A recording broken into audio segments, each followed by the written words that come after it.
Okay, so we got several things on this slide, but we're just going to tackle dihybrid crosses today. You guys so far have been dealing with monohybrid crosses. So you have been dealing with one trait, two alleles, one is dominant over the other, okay? So monohybrid cross means one trait. So like seed color, green versus yellow, petal color, purple versus white, stem length, tall versus short, or tall versus dwarf.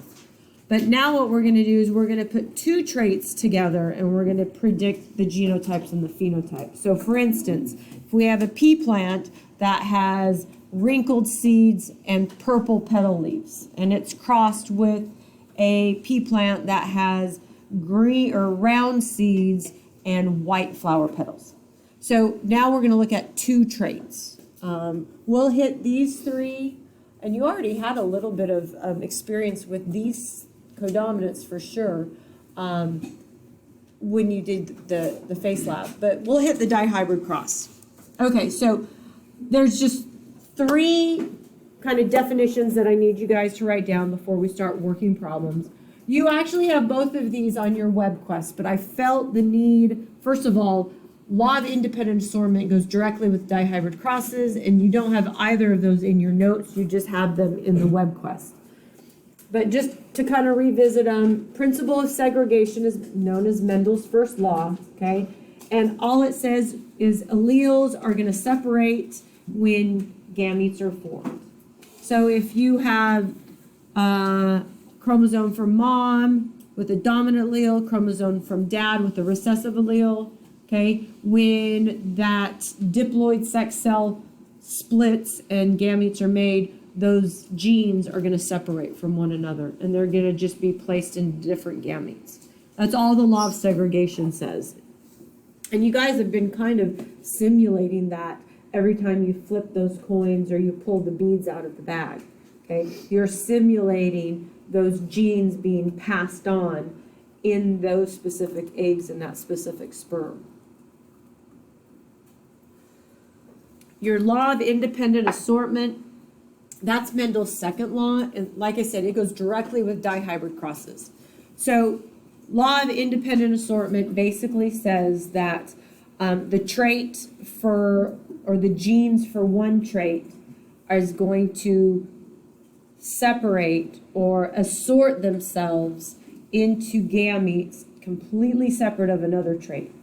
So like if we're talking about a pea plant, and if we're talking about the trait for height versus the trait for petal color, okay, where the alleles for petal color and where the alleles for height go is completely random. They assort themselves very randomly in each gamete that's formed. So like for instance, the first gamete formed isn't going to automatically have two dominant alleles. It could have two recessive alleles. It could have one dominant, it could have one recessive. So where those alleles assort themselves are very independent from one trait to another. It's like they have no bearing on one another. They're not linked. Just because a plant is tall doesn't mean it's going to be purple. Our dihybrid crosses that we're going to just jump into is we'll do two problems and that will get us through today. Dihybrid crosses, again, like I said, is taking two traits in one organism and crossing it with another organism that has two traits, okay? So we will start down here. It says seed shape. We are going to start with those two traits. We're going to start with seed shape and seed color. All dihybrid cross problems, you end up with like 16 genotypes. And that's because we're adding 4 more alleles. So before our genotypes had 2 letters, now our genotypes are going to have 4 letters. And when you increase that, then we're going to increase the possible genotypes that are present. Now I'm going to show you how to do this like my college professor showed me how to do this, because I think it's easier. Your textbook gives you this example of a big, huge Punnett square, but my college professor broke it down. I think it's easier. You're more than welcome to read the book pages. I think it's, well, section 6.4, I myself think it's easier to do it the way I'm going to show you. Okay? I know some of you are still writing, so grab some water and then we'll do a few problems.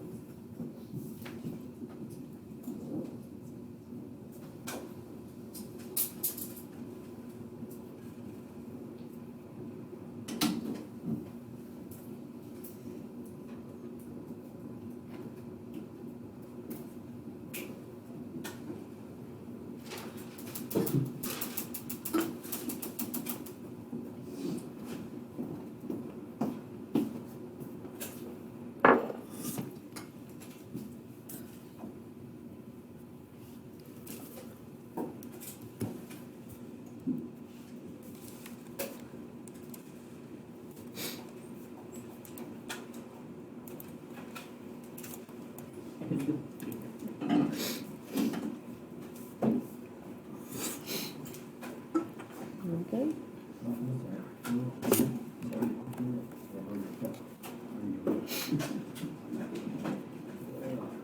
Okay, so let me.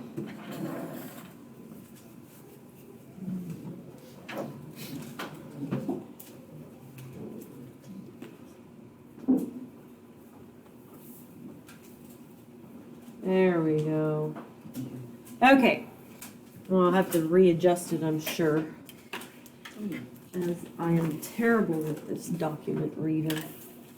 There we go. Okay, so the two, like I said before, the two traits we're dealing with is we're dealing with P shape and P color. So round versus wrinkled, yellow versus green. Round is dominant to wrinkled, yellow is dominant to green. So our problem says cross a heterozygous round, heterozygous yellow pea plant with a heterozygous round, heterozygous yellow pea plant. So before we do anything, we have to establish the genotypes of the parents, okay? And lucky for us, they're both the same. So it's a heterozygous round, heterozygous yellow. So big R, small r, ooh, let me get on the page. Big R, small r, big Y, little y. So that is our first pea plant. Heterozygous round, heterozygous yellow. And we are going to cross it with another pea plant that is heterozygous round, and I'm moving over here. That is heterozygous round and heterozygous yellow. So they both actually have the same genotype.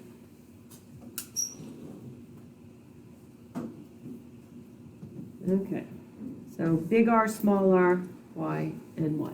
That's our parent generation. So the best way to do this is we're going to tackle each trait separately, and then we're going to put the genotypes together.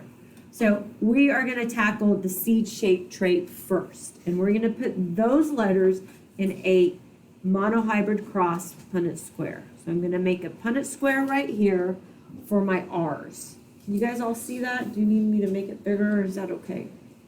Okay. So I'm going to put this genotype right here, and I'm going to put this genotype right here, and I'm going to fill in my boxes just like we did before. Nothing different than what we did before right now. Now I'm going to tackle this seed color, and I'm going to put that in a Punnett square as well. And I'm going to do that cross. So big Y, big Y, big Y, little y, big Y, little y, little y, little y. So now I've got, oh, I didn't even notice that was, there we go, that's a little bit better. There we go. Okay, so now what we're going to do is we are going to come up with our genotypes that have 4 letters. I'm going to start with this genotype right here, and I am going to pair it up with every single genotype in this Punnett square. So I'm going to take this guy and pair it up with this guy, and I'm going to write it down. And then I take this guy and pair it up with the second one over here. And then I take that guy and pair it up with the third one. And then I take this guy and pair it up with the last one. That's my first 4. And then I move to the second genotype right here. And I do the same thing. I'm going to take him and I'm going to pair him up with every single genotype in this Punnett square. So I'm going to take this guy and pair it up with this guy right here. I'm going to take him and pair it up with the second one. Whoa, that should be a little R. Hold on.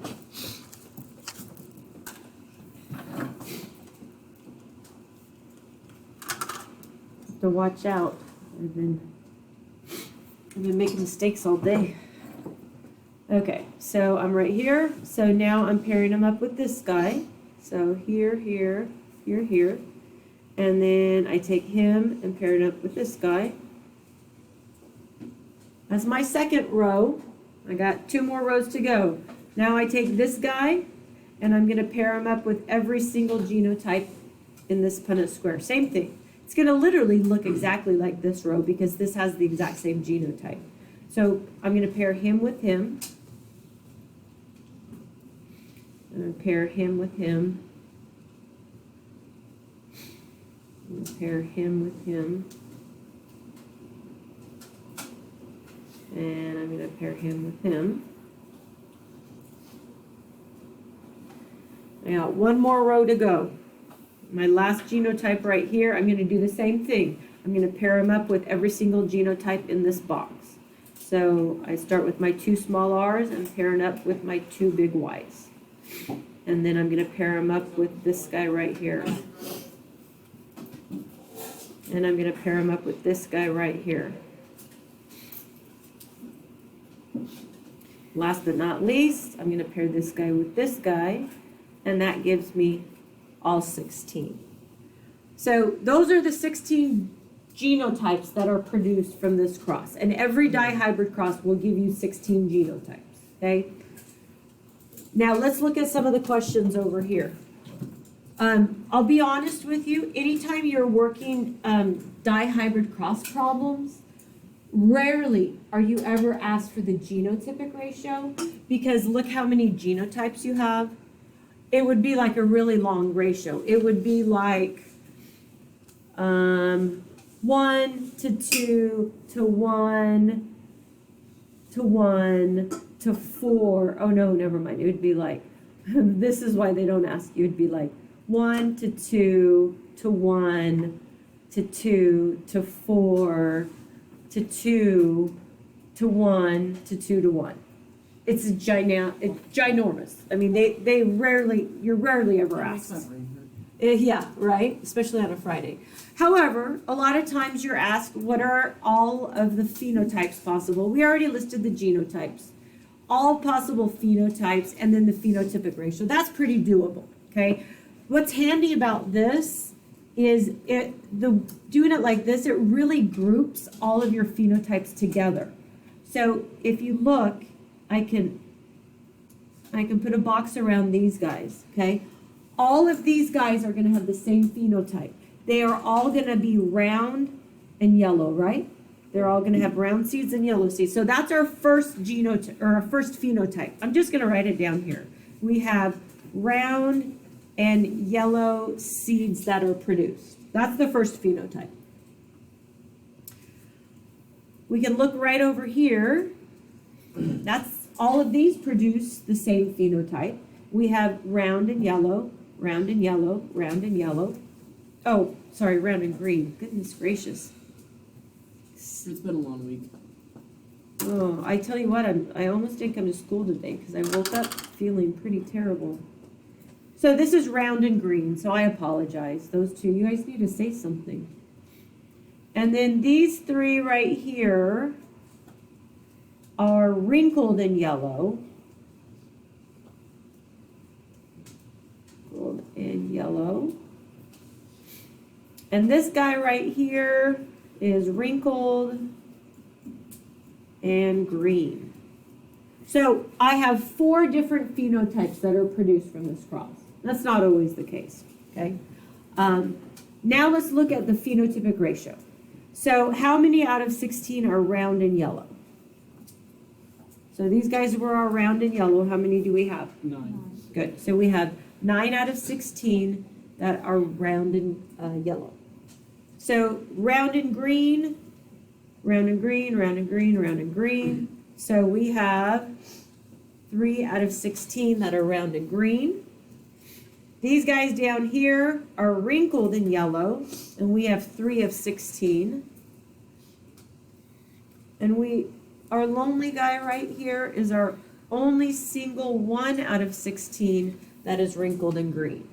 So we can put that all together to give us our phenotypic ratio. So our phenotypic ratio in this case is 9 to 3 to 3 to 1. And that's a typical question. These are the typical questions you're going to get from dihybrid crosses. What phenotypes are produced, or how many different phenotypes are produced. If I asked you how many different phenotypes are produced, what would you tell me for this cross?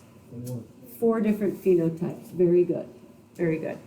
And then again, a lot of times you'll be asked for the phenotypic ratio. So I just want to do one more. Just one more, just so you've got it. And let's look at the problem, and then we will. Okay, so in this case, we are dealing with cats. It says a male cat is homozygous dominant brown haired. So, okay, our traits are hair color and hair length. Brown is dominant